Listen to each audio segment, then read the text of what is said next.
Hey everybody, and welcome back to the channel. Today you're checking out my brand new Archer PvP build. This is updated for the Murkmire DLC. Now the way I've set this up is as a stamina Nightblade, but I'm doing something a little bit different, and that's no snipe.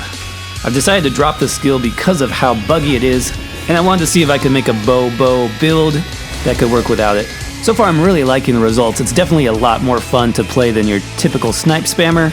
In this video I'm going to go over 3 different gear setups you can try, one that's a little bit more damage focused, one for survival, and one in between. So let's get started.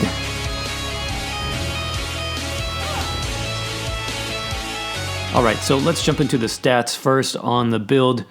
And quick disclaimer, I'm not fully min-maxed on this character yet. You could definitely get some increased stats here.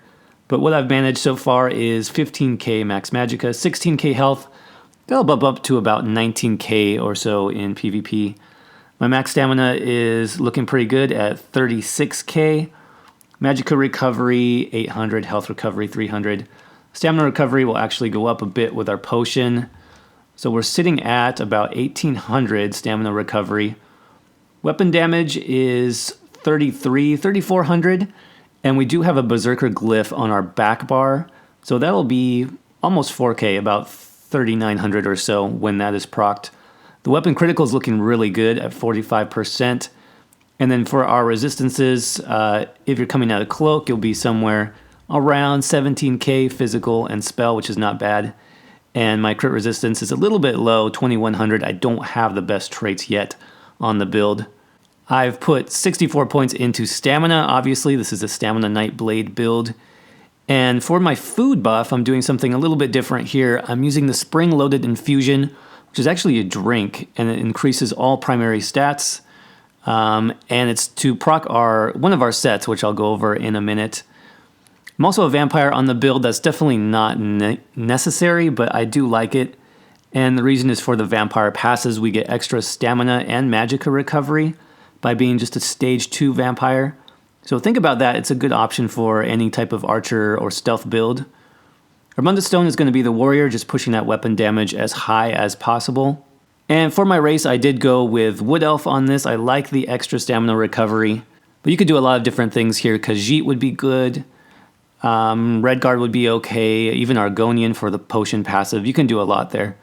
So that covers the stats on the build. Again, this could be a little bit higher if you had your Undaunted maxed. But I'm not quite there yet. As far as the gear, I do want to go over 3 separate options for gear. But I do want to cover just the base set first. So the base set that we're using is going to be 5-piece Bone Pirate. And that's just because the stats are really good for any stamina-based class. We've got stamina, stamina recovery, stamina again, and then a nice bonus for max stamina and stamina recovery on the 5-piece. The only requirement here is you do need to have a drink buff active. And that's where the spring loaded comes into play. We get that nice tri-stat bonus for all our stats. You could use Dubious Cameron Throne for the drink buff there, but then your magicka pool won't be nearly as high. And I did want a lot of extra magicka on the build just for extra cloaks, extra shades, and some other things that we're doing on the back bar. So I do like spring loaded infusion to proc this. So for this build, I'm always using Bone Pirate. That's always going to be the same. I have 3 pieces of Bone Pirate jewelry. I've got an infused neck, just with extra weapon damage. And then 2 robust rings, also with weapon damage. So we're getting a lot of stats from that. I'm also using 2 pieces on the body. So that's going to be bracers. And then I believe the other piece is the feet. Impen would be your best trait on these, but well-fitted is not bad either. So for our next set option, we're going to look at 5 pieces of Shacklebreaker. Shacklebreaker gives you a lot of nice stats as well. So as far as like survivability and the best overall stats, I like Shacklebreaker paired with Bone Pirate. That's because you get weapon damage as well as stamina recovery, magicka recovery, max magicka, and max stamina. So getting lots of stats is really helpful, especially if you want to play this build in no CP Battlegrounds, which is kind of what it was designed for. The extra magicka and magicka recovery of Shacklebreaker is really good. Okay, so this is going to be more of a survival-based setup. You won't be completely the most offensive archer out there, but you'll definitely have very good survivability because you can do as much cloaking, as much shade as you want to do. Then for our monster set, I'm just using 2 pieces here that add weapon damage. So I've got a medium Velodreth that gives me the 1-piece weapon damage bonus on the head, and then the medium Kina on the shoulders. This gives me another 1-piece weapon damage.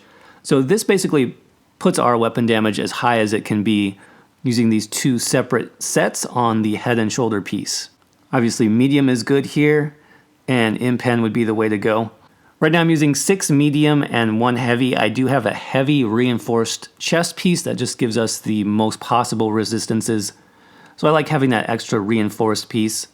If you have your Undaunted passes unlocked, you could definitely go for a 5-1-1. In that case, I would do a heavy Shackle Breaker chest and then a light belt just to kind of maximize your resistances there. So that's the basic setup. If you want to talk about increasing your overall survivability, then one other nice option here is going to be to slot in some medium Troll King head and shoulders. This is really nice for just maintaining your health. Healing is not the best on Stamina Nightblade, so having the extra health recovery, especially while you're escaping in Cloak, is going to be really nice. This extra health recovery, when you drop below 50%, just go into Cloak and you'll be pretty much healed to full by the time you get out of Cloak. So I do like this, especially if I'm running in a not so coordinated pickup group where I don't have a healer on the team, then Troll King is going to be a nice option, although it is going to drop your weapon damage a little bit. And then finally, the last setup that I wanted to talk about is just a pure offensive setup. So I would go back to Velodreth and Kina getting our extra bonus weapon damage. And then, honestly, the Shackle Breaker, the extra Magicka pool might be a little bit more than some people need. I definitely recommend it if you're a newer player, but if you want to be just strictly offensive, instead of Shackle Breaker, you can slot in Spriggans. Spriggans gives you a lot more offensive potential. If you look at the stats here, we've got max stamina, so it's the same stamina as Shackle Breaker, same weapon damage, but you get the extra 5-piece, which is that nice physical penetration bonus. So this means all of your attacks will hit a lot harder, getting that extra physical pen. So that is another option that you can consider if you want to be pure offensive. If you're playing in a coordinated group or you have access to a healer on your team, I would definitely recommend Spriggan Bone Pirate as the setup. As far as traits, Impen obviously is the best way to go. A couple well-fitted mixed in would be good. For the weapon, your main hand bow, this is a bow setup. Main hand, you want to be Nerdhone. This gives you the most weapon damage possible. I am using a double dot poison. I just have the crown poisons here, but you can do the crafted double dots for a little bit extra damage. Those are always good. And then for our offhand, infused. Infused is very important because you get that extra 400 to 500 weapon damage every 5 seconds. And you can just proc that with a light attack from your back bar.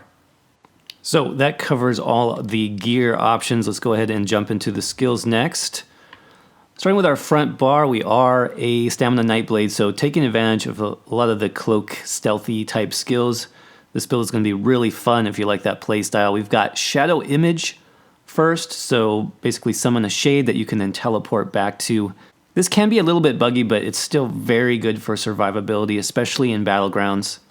Just make sure to keep your shade up, kind of in a covered, safe area, and anytime you get in trouble, you can teleport back to it. So I definitely recommend that on your front bar.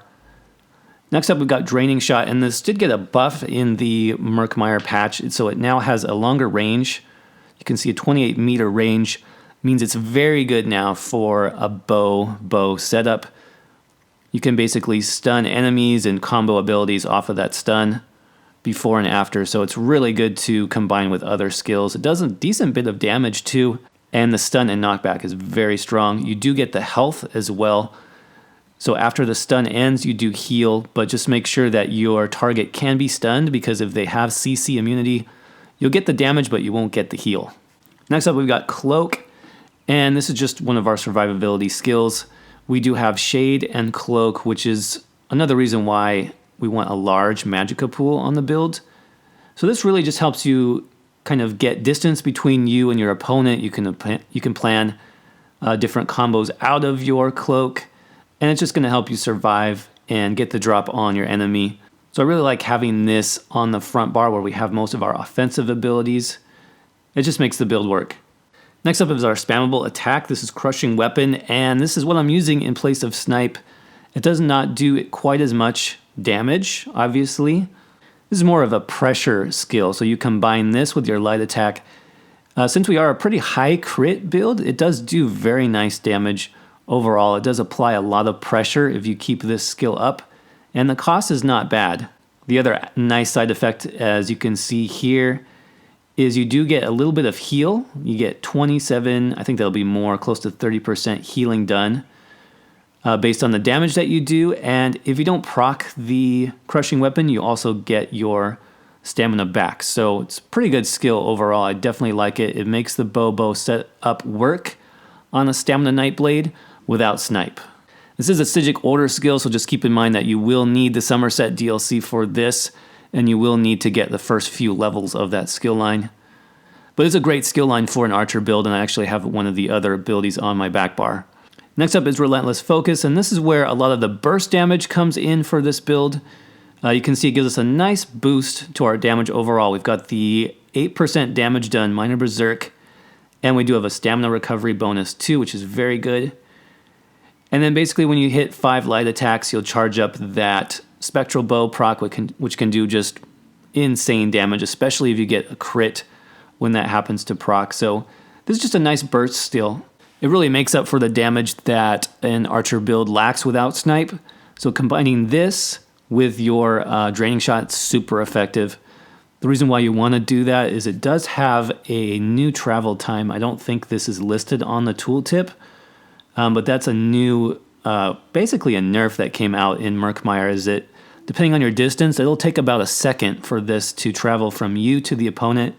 So combining this skill with Draining Shot on the front bar, getting that stun to proc, and then Relentless, you can basically get both of these to land at the same time, and the stun will help you land Relentless without them dodge rolling. So very effective combo right there. For our front bar ultimate, I went with Flawless Dawnbreaker. I'm not going to use this skill very often. I'm really just using it for the passive weapon damage. So you can see while slotted, your weapon damage is increased by 5%. You also get an extra 3% weapon damage from having a Fighter's Guild ability slotted, so that'll be 8% weapon damage increase on our front bar. The damage is pretty nice if you're just in a pinch and you want to kill off somebody on your front bar. You can use it, but most of the time we'll be saving our ultimate for our back bar. So let's jump there now. First ability, we've got Poison Injection, and we're always going to use this ability with a light attack on our back bar bow. That's going to proc our 500 weapon damage Berserker Glyph into our Poison Injection damage over time. This does execute damage, does tons of damage if your enemy is below 15% health. So it's a really effective skill to have on your back bar. Another thing I didn't mention in the sets is if you do have the Master's Bow, you can actually run Spriggans on your front bar, Master's Bow on the back. Master Bow will proc off your Poison Injection and give you even more weapon damage. So that's a really nice combo if you do have that bow. Next up is kind of a flex spot. I have Mass Hysteria here just to have kind of a defensive tool on the back bar. I have my Cloak and my Shade on the front bar. And then having something defensive on the back bar is a nice option. So Mass Hysteria just fears the enemies around us. It'll give us a chance to counter or escape if we have somebody attack us quickly. Other options here is you could put Bombard, which is the bow root ability. That's another nice option as well. Next up, we've got the only real heal on the build, and that's Resolving Vigor. You definitely need this slotted. Like I said, combining this with Troll King is very effective. If you're having trouble staying alive, make sure you get Troll King and try that out. And then you also want to combine this with your Cloak. That'll give you time to heal up while you're running away or re-engaging, resetting the fight. Next up is Leeching Strikes. This is a really great buff for the Stamina Nightblade. We get health on any light or heavy attack, so that's always good. And then Stamina Recovery, about 4k Stamina Recovery over 20-second duration. So that's a really nice buff to have. Make sure you keep this up all the time because the extra Stamina Recovery and health definitely does help. Next up, we've got our other Psijic Order ability that's Channeled Acceleration. And we're using this for the Minor Force buff, which is really nice. It's an extra 10% critical damage. Nightblades already get an extra 10%, so you get 20% on this setup. The movement speed for 9 seconds is really nice. That's probably one of the longest movement speed buffs in the game now. And the duration of this buff for the Minor Force is excellent. 36 seconds means you only have to cast this once, while you'll be casting your Leeching Strikes 2 times, so just kind of keep that timing in mind.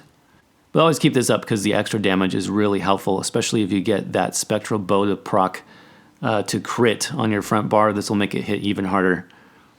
And then last up is our ultimate. I'm using Ballista on the back bar.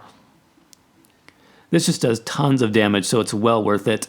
It's very easy to counter this skill, though. Your enemy can roll dodge, do 2 or 3 roll dodges and basically negate most of the damage from this ultimate.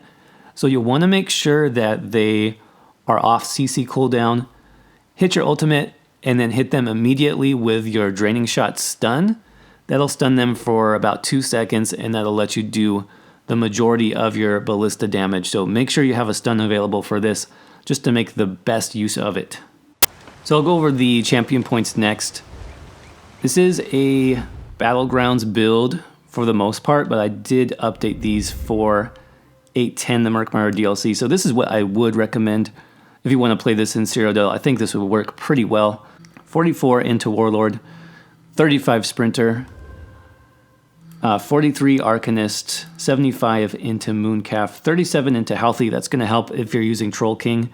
If not, you can put those into Tenacity, though honestly the Stamina sustain is not bad at all. You probably don't need anything there. 34 into Tumbling, 32 into Bless, just some extra healing is always good. 37 into Physical Weapon Expert. You're doing lots of light attacks. Lots of light attacks on your bow for this. 72 Master at Arms. 7 into Shattering Blows.